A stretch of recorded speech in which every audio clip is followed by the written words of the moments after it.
So, we spoke last week about how discouragement can be a major factor in people giving up.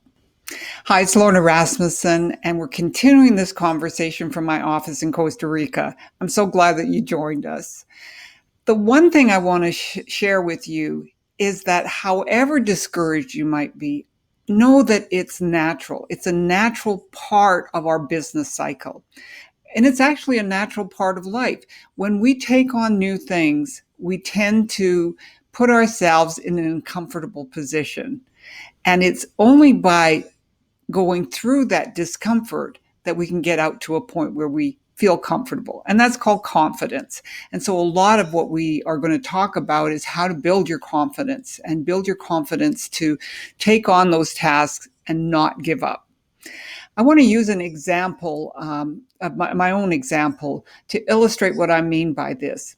One of the things that can happen as we take on these new tasks is that we're constantly comparing ourselves to where we feel we should be, we think our capabilities should be, and where we actually are.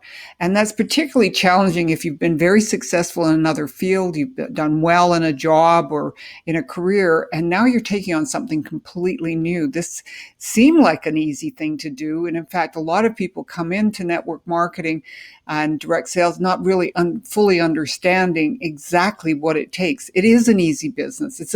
I should say, let me put it a different way. It's a simple business, but it's not an easy business, and it requires some skill sets that you may not have developed in another business. So what I've run into, I've now, because I live in Costa Rica, have to develop an online business. My business has to be, by virtue of the fact of where I am, operating online. So now, in essence, I'm starting into a whole new business. And that's why a couple of weeks ago, I said I'm starting over, because it is a new business. And it can be very discouraging.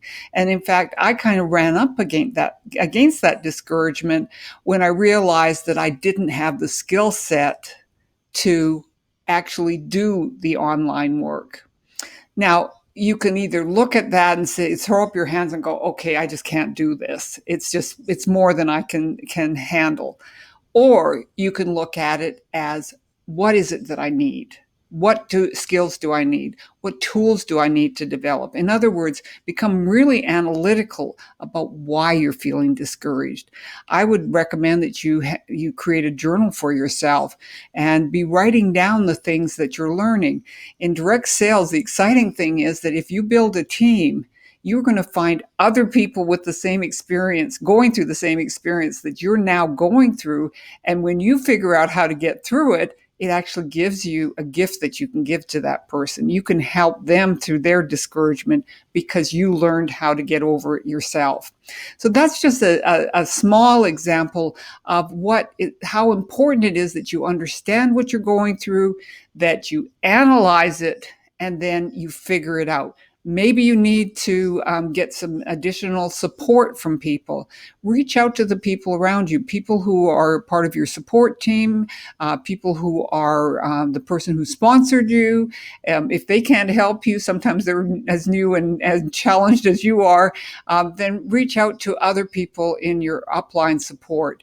So wherever you need to go, get that support. Get it from family members and friends who may be concerned about you because you're feeling discouraged, and just tell them, I just need a hug. I just need a pat on the back. I just need to get up the next day and take it on again. And what I will tell you is that doing that is going to not only build your business, it's going to build your character, it's going to build you, and you will be a different person as a result of doing that.